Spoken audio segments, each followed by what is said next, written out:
jeter une maille serrée, un granit, et c'est parti. Exhibile tendrement ces petites abeilles, toujours occupées, jamais en veille. C'est pas compliqué, on va y arriver avec nos menus. Un microchip. Bonjour à tous, j'espère que vous allez bien. On se retrouve aujourd'hui pour un nouveau pas à pas, comme vous avez pu le voir, assez amusant dans le sens où nous allons faire un sac banal, primaire, de ces sacs qu'on met au fond de notre sac normal pour quand on va faire les courses. Donc généralement ces sacs sont faits en corde, tout ça. Là on va faire style luxe. Voilà, on va faire ça avec de la taille skinny. C'est un fil de chez Tessiland, je vous mettrai le lien en barre d'informations. Ajouter à ça, j'ai trouvé assez amusant de rajouter une petite étiquette fait main dorée pour faire encore plus la blague. C'est un très joli cadeau à faire, donc c'est un très joli cadeau à faire dans toutes les occasions. Vous avez plein de couleurs différentes. Je vous laisse aller voir ça sur le site et c'est tellement facile. C'est un sac que je vais faire en noir. Je sais que le noir ça vous semble compliqué, mais là nous n'allons faire que de la maille serrée. Donc je pense que c'est adapté pour tout le monde. Je vous préconise donc, moi je crochette lâche, je vais prendre un crochet en 2,25, vous crochetez normal, prenez un 2,5 voire un 2,75, vous crochetez serré, prenez un 2,75 voire un 3 ou un 3,25 avec ce à quoi vous vous sentirez le plus à l'aise. Les propriétés de ce fil qui font que c'est jouable, c'est que c'est un fil en polyester qui ne se déforme pas sous le poids. Si vous prenez un fil normal, il y a 90% de chances qu'il se déforme dès que vous mettrez du poids. Là, ce qui est sympa, c'est que ça ne va pas se déformer puisque c'est du polyester et que c'est hyper solide. D'accord? Allez, on va partir. On aura besoin de faire une chaînette d'approximativement 17 cm. Voilà, 17 cm. Et la seul petit impératif, on va faire un nombre de mailles impaires pour le départ. Donc, comme j'en ai déjà fait quelques-uns, je sais que moi, généralement, 41, ça marche bien. Donc, c'est parti. On n'a pas les mêmes mains, donc ne faites pas 41 parce que j'en fais 41. Si vous crochetez plus serré, vous allez en faire plus. D'accord? Allez, c'est parti. 1, 2, 3, 4. Allez, on va vérifier si ma main n'a pas changé. Est-ce qu'avec 41, j'ai toujours 17 cm? Effectivement, ma main n'a pas changé. Voilà. On est bien sur 17 cm. C'est parfait. Allez, maintenant, on va venir faire une maille en l'air. Et donc, pour ma part, je vais faire 41 mailles serrées. Je vous rejoins en fin de rang. Alors, vous, c'est selon le nombre de mailles que vous avez. D'accord? Tout ce qui m'intéresse, c'est que ce soit un chiffre impair. C'est le seul petit impératif qu'il va nous falloir. Donc, vous voyez, c'est pas très important que ce soit noir. De la maille serrée en noir, ça ne reste que de la maille serrée. Voilà, nos mailles de fête, on vient faire une maille en l'air, on tourne le travail et là on repart pour le même nombre de mailles. Donc on va faire plusieurs rangs de mailles serrées, les unes dans les autres, jusqu'à obtenir 5 cm de mailles serrées. C'est pas difficile. Je vous rejoins quand on a donc nos 5 cm de mailles serrées. Pensez tous les 3-4 rangs, vérifiez que vous ayez toujours le même nombre de mailles pour pas que ça parte un petit peu de guingois. Allez, c'est parti. Voilà, eh bien écoutez, je voulais faire 5 cm, ce que je faisais généralement, parce que j'avais peur qu'on ne voit pas, qu'il n'y ait pas de place pour l'étiquette, mais il y a largement la place, donc on va s'arrêter là. Pour ma part, je suis à 4 cm, ça suffit amplement. Voilà, on va bien voir l'étiquette, vous voyez combien ça va être joli. De toute façon, vous avez la photo, vous, du sac fini.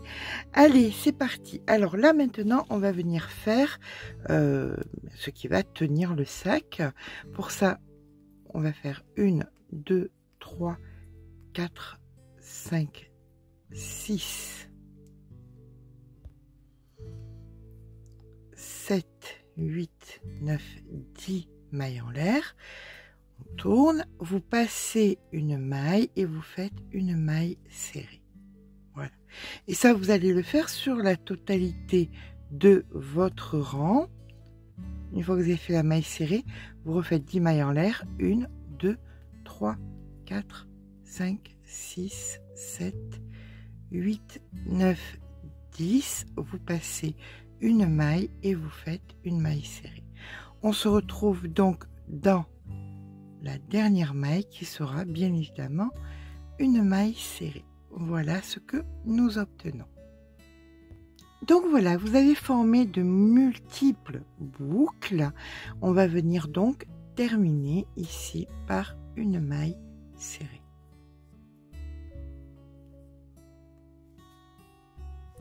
On repart avec 10 mailles en l'air. 1, 2, 3, 4, 5, 6, 7, 8, 9 et 10. Là, vous allez venir au milieu de la boucle précédente et vous faites une maille serrée. Vous repartez avec 10 mailles en l'air. 1, 2, 3, 4, 5, 6, 7, 8, 9, 10. Et dans la boucle précédente, en plein milieu, vous faites la boucle suivante, pardon, vous faites une maille serrée. Et ça, vous le faites donc sur la totalité jusqu'à ce que vous atteigniez ici cette boucle et vous ferez votre maille serrée ici. On se rejoint ici. Vous terminez donc votre rang en faisant en plein milieu de la dernière boucle une maille serrée. Ce qui est important, c'est que vous ayez le même nombre de boucles sur chaque rang. Ça, c'est primordial. D'accord? Eh bien, c'est reparti. On repart sur 10. 1, 2, 3, 4, 5, 6, 7, 8, 9, 10. Vous venez dans la première boucle ici, en plein milieu, et vous faites votre maille serrée et vous faites le même rang que nous venons de faire. Et ça, vous allez donc le faire de rang en rang en vérifiant bien chaque fois, hein, c'est important que vous ayez le même nombre donc de boucles sur chaque rang. Et vous allez donc continuer jusqu'à ce que vous obteniez un total, donc de là jusqu'à la fin des boucles, de 55 cm. D'accord? Bien écoutez, on se rejoint quand on a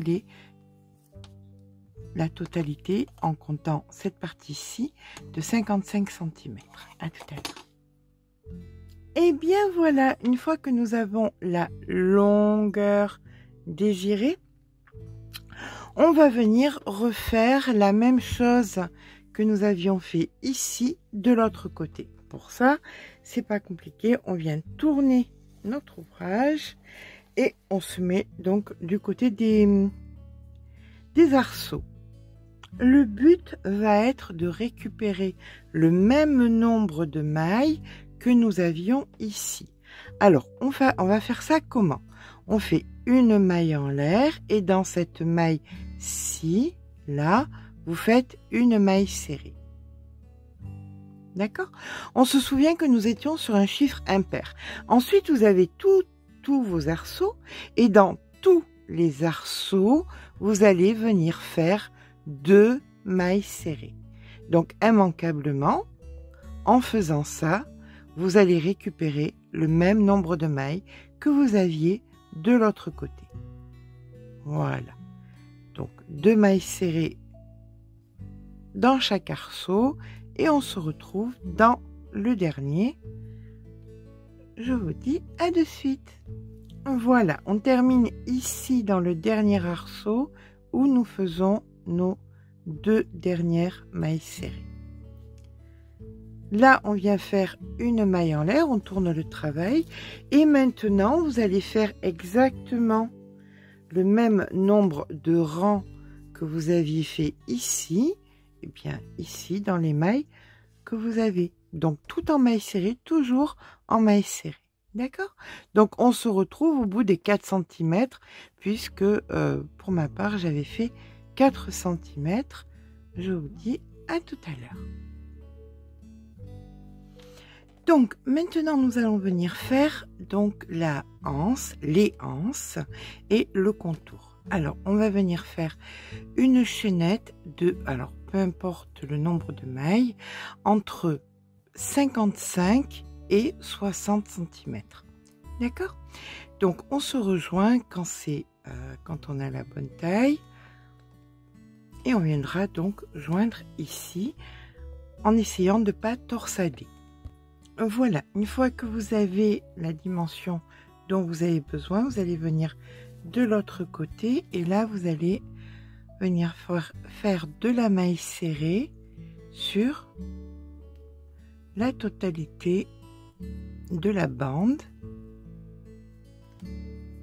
Donc une maille par rang. Donc ça, on le fera exactement pareil de l'autre côté. Et ce que nous allons faire ici, de ce côté, vous le ferez exactement pareil de ce côté. D'accord? Donc, on va venir appréhender le côté de la façon suivante. Vous allez venir faire une maille serrée dans l'arceau. Puis, ici, vous avez une maille serrée qui était entre les deux arceaux. Vous faites 2 mailles serrées. 1 et 2. Dans l'arceau, une maille serrée. Dans la maille serrée entre les deux arceaux, 2 mailles serrées. 1 et 2. Et vous faites ça, bien écoutez, sur la totalité, jusqu'à vous retrouver à la bande ici. Quand vous êtes à la bande ici, vous refaites exactement la même chose. Donc là, vous venez faire vos mailles du même nombre de rangs que vous avez. Là, vous faites vos 50 ou 60, vos 50 à 60 cm de mailles chaînettes. Vous refaites exactement pareil ici que nous sommes en train de faire. Et là, vous refaites ce que nous sommes en train de faire, c'est-à-dire maille serrée, de maille serrée, maille serrée, de maille serrée, etc., etc., jusqu'à arriver ici, au début où nous étions. Vous voyez, c'est pas compliqué, c'est exactement ce que nous sommes en train de faire. Ce qu'on fait d'un côté, on le fait de l'autre. Là, vous avez vu donc pour l'anse, donc vous ferez l'anse pareil. Et là, pour le côté, une maille serrée dans l'arceau, 2 mailles serrées dans la maille serrée. Je vous rejoins, bien écoutez, une fois que vous avez fait tout le tour, hop, hop, hop, ici, et on va venir se retrouver ici. Donc voilà, là vous avez terminé, vous avez fini votre anse qui était de ce côté. Là vous avez fait donc maille serrée, de maille serrée, maille serrée, de maille serrée. Ici vous faites toutes les mailles serrées et là vous repartez donc pour vos 50 à 60 cm selon votre choix. Allez, je vous rejoins de l'autre côté. Voilà, là vous repartez exactement pareil que tout à l'heure. Donc les mailles serrées et la maille serrée, de maille serrée, etc. On se retrouve ici, donc au niveau du début de la anse. Et bien voilà, quand vous allez terminer votre rang, vous avez donc fait, on est parti d'ici, on a donc fait la anse, là on a fait donc les diminutions. On a refait une anse, on est arrivé ici, on a refait les diminutions, on est arrivé ici et là on arrive donc au début de la anse. Et maintenant, ça va pas être compliqué puisque vous n'avez que des mailles en l'air ou des mailles serrées et dans toutes ces mailles, que ce soit maille en l'air ou maille serrée, vous allez faire de façon circulaire, c'est-à-dire qu'on ne fait pas une maille en l'air pour reprendre le rang, vous allez travailler en spirale comme ça, en rond. Vous allez faire donc 3 cm et demi voire 4 cm pour que ce soit équivalent à cette bande. D'accord? Donc ici ça fera tout le tour.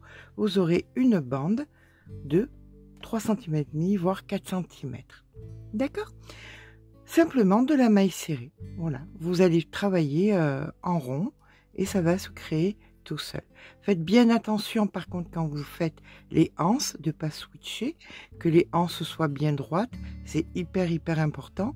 Et c'est le seul conseil que je puisse vous donner, puisque là, maintenant, ça va être des rangs et des rangs, sans discontinuer jusqu'à ce qu'on ait l'épaisseur voulue. Eh bien, je vous dis à tout à l'heure. Et bien voilà, moi pour ma part, le sac est terminé. Je vais, avant de vraiment tout terminer, venir ici, j'ai collé donc l'étiquette. Hop. J'ai mis les 4 points de colle. Je viens la positionner en plein milieu, comme ceci. Voilà. Allez, on appuie bien. Et je viens de se coller. Vous pouvez mettre aussi, hein, là vous avez des petits trous, donc vous pouvez le coudre aussi. Hein.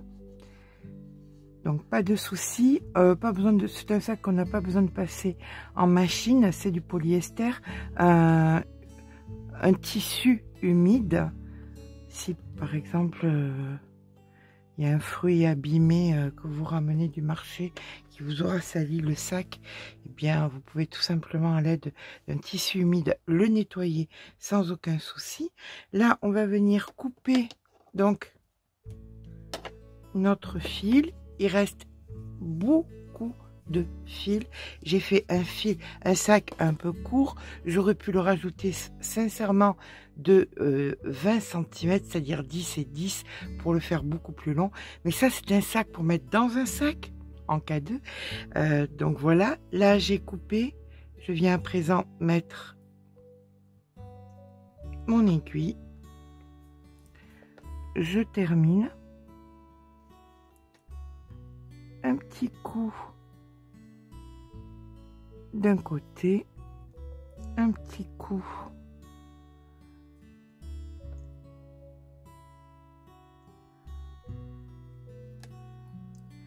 de l'autre. Voilà, on tire bien et on va venir rentrer le fil dans un rang et faire un nœud et couper notre fil. Pour parfaire notre petit côté contrastant, utile mais chic, on peut même mettre un petit bijou de sac qu'on va venir donc voilà dans un petit trou. Voilà. J'espère que ce petit pas à pas vous aura plu. Si c'est le cas, n'hésitez pas à mettre un petit pouce en l'air, ça fait toujours plaisir. N'hésitez pas à vous abonner. Sur ce, je vous fais de gros bisous et je vous dis à très vite pour un nouveau tuto.